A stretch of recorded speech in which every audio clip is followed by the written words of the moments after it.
Hi guys, good morning. So pauwi na kami sa Narita and naka-check-in na kami and wala kaming tulog. Okay? So yeah. Madali lang naman pumunta sa Incheon Airport. Maraming trains. So mas magandang maaga kayo. Medyo delayed ang flight namin. So see you in a while. Hi guys, wala na kaming battery. Kakain muna kami. Korean food. Korean a la carte. Waiting. Tatawag lang. Ay, magre-ring. Ang sarap na feeling na mag-travel pero nakakapagod. Diba? Nakakapagod. From the immigration, checking in, lahat. Mas maganda may time kayo. Allotted time para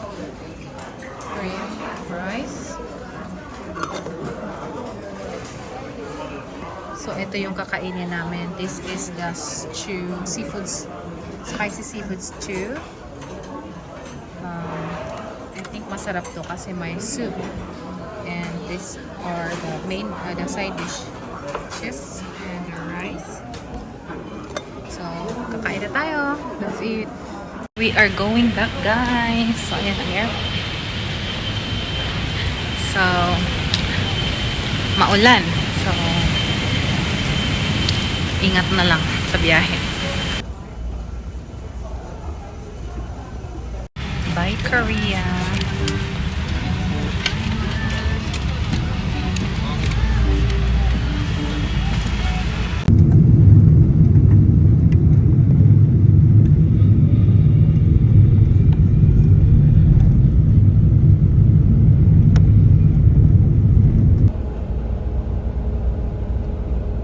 Hi guys! I am finally back. Pagod na pagod. But nawala yung stress ko because nag-meet na kami This is my baby love. Mwah! Kiss. Mwah! This is Cherry, my baby love. Mwah! So anyway, kwento ko sa inyo yung experience ko sa Korea, okay? So, ang Korea maganda siya, just like Japan. And, need nyo ng visa pag pumunta kapag Pilipino kayo. And, marami silang shopping streets and markets that you can enjoy. Kaya lang, medyo mahirapan kayo sa pagbabiyahe or pagta-transit. So, much better siguro gumawa kayo ng research or download nyo yung Naver, the app that will help you navigate the city. And mostly sa mga Koreans, ang masasabi ko, mababait sila. Tuturuan kanila ng directions. Very reliable. Yung iba pa nga talagang sinasamahan ako kung saan yung platform ng train, yung train track. Pero sa gustong mag-try ng octopus na nilalagay directly sa init, try nyo rin, pero ako, not my personal choice. And also, you can enjoy other foods. Okay?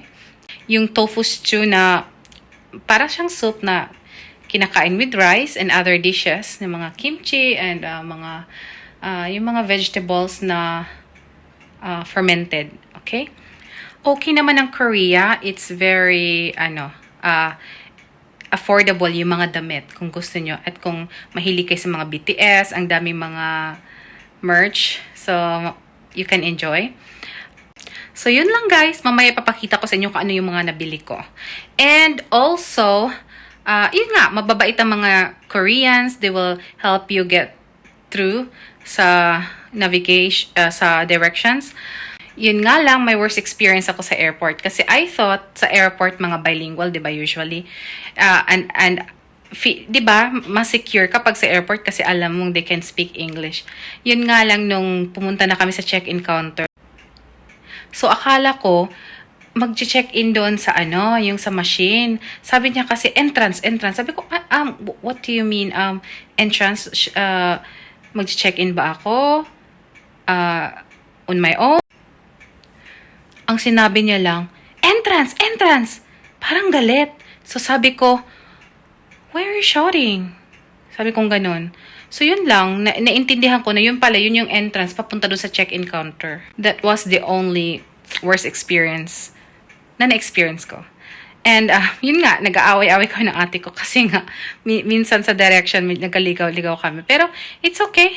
That's part of life. That's part of, yun yung mahirap sa traveling kapag lalo na kami kasi sobrang busy. Hindi namin na-research ko saan kami pupunta, anong oras. Wala.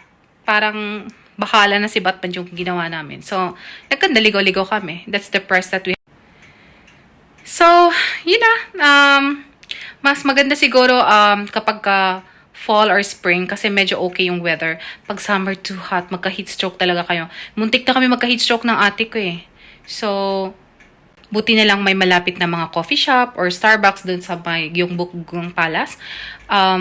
Uminom kami ng marami, nagpapalamig muna kami. So, nawala yung heat stroke. Okay naman.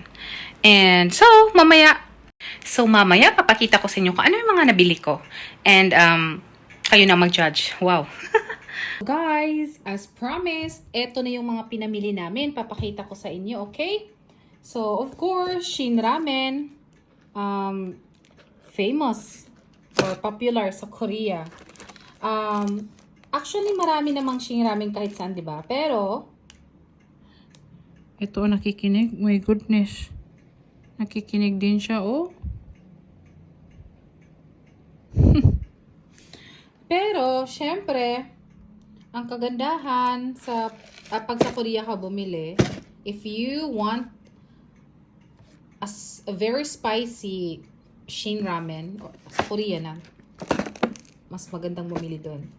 Kasi, iba yung yung level pag sa Japan or sa Korea.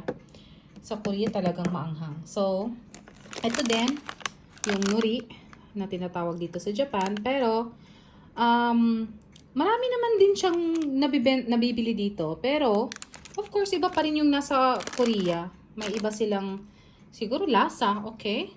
So, ito, recommended ko. Masarap to sa beer, guys. Kaya lumalaki yung mukha ko, no? Kasi ang dami kong naiinom ng beer. Tapos, syempre, seasoned na siya. Medyo careful lang kayo pag may sakit kayo sa puso or high blood pressure. Kasi marami siyang salt or sodium. Next is, eto hindi ko to nakita sa Japan. Of course, maraming ganito na choco. Pero hindi ko nakita etong watermelon. Di ba ang cute ng niya, kulay, green and pink or red, whatever. So, ito, sweets. Kung mahilig mahilig kayo ng sweets. And, of course, eto, meron sila. Very spicy almond na, ito yung pinili ko. Marami siyang flavor actually.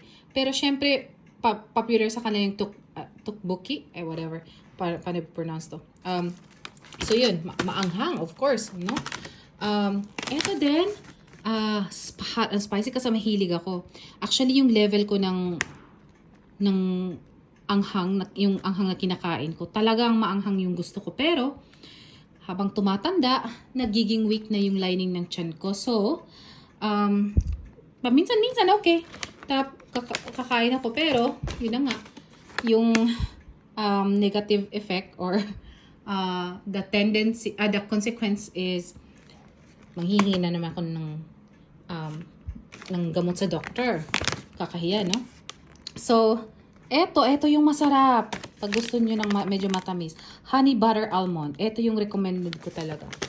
And also, yung mga diba? Eto yung jjajangmyeon. Yung nakikita lang natin sa Korean drama. Na kinakain nila medyo maitim na yung noodle. Pero, yeah, I'd like to try this. Jjajangmyeon. Jjajangmyeon. Hindi kami kasi kumain dun ng sa restaurant ng mga ganito. Cherry, what did you do? Pero kasi nabibili naman siya. So, masarap na pasalubong to. And also, pag pumunta kayo ng Myeongdong, nako, very famous for shopping, pag mag-shopping kayo sa Myeongdong, masarap talaga, nice. Pag mag-stroll kayo doon, bibili kayo ng mga cosmetic products kasi maraming cosmetic products at ang mura guys. And also, kung mahilig kayo sa mga damit, mura ang damit doon, lalo na doon sa underground or sa subway, malapit doon, murang-mura ang mga damit. Also,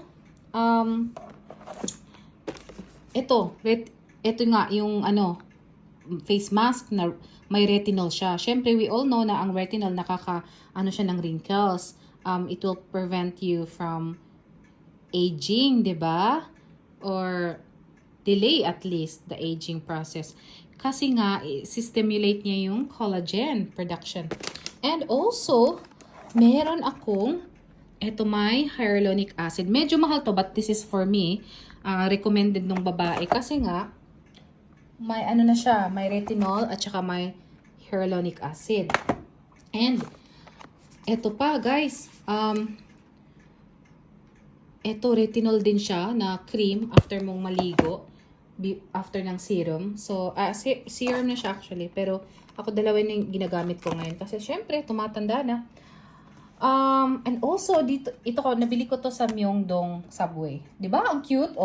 May Starbucks. Ewan ko lang kung meron to sa ibang country, pero sa Japan wala kasi akong nakitang ganito. Siguro meron, pero hahanapin mo pa. Starbucks, Chibi Marco, Japanese character. Of course, Japanese character din. This is Totoro, New York Yankees. Cool. Ewan ko kung magkasya to sa asawa ko. Binili ko for him. Shin Ramen, of course. Look at that. Very cute, diba? Nice.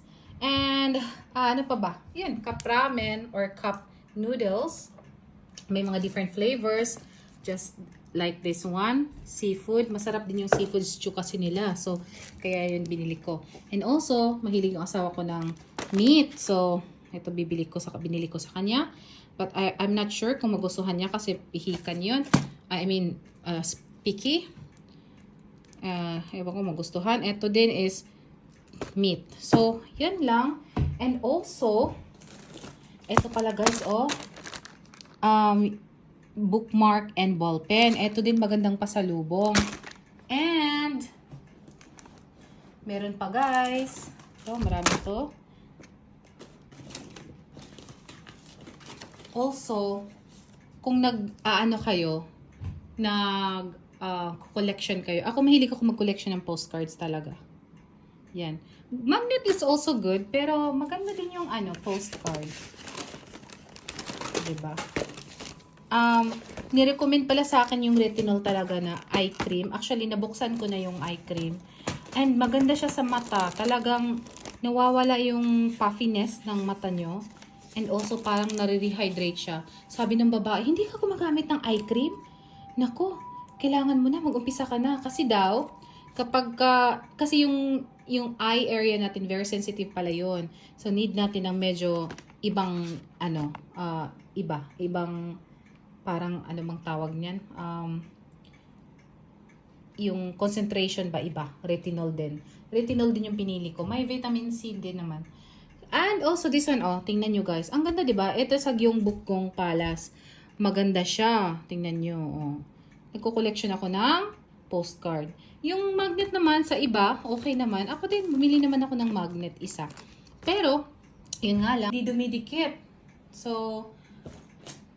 hindi dumidikit sa ref namin yung magnet. Pero may nabili din akong magnet. Ewan ko kung nasaan nun. Sandali, tingnan natin, ha? Ito yung sinabi kong magnet. Gyeongbokgung. Talagang maganda siya. Very solid and talagang parang kina-carve siya. Yan lang. So, ito lang guys, ang pasalubong.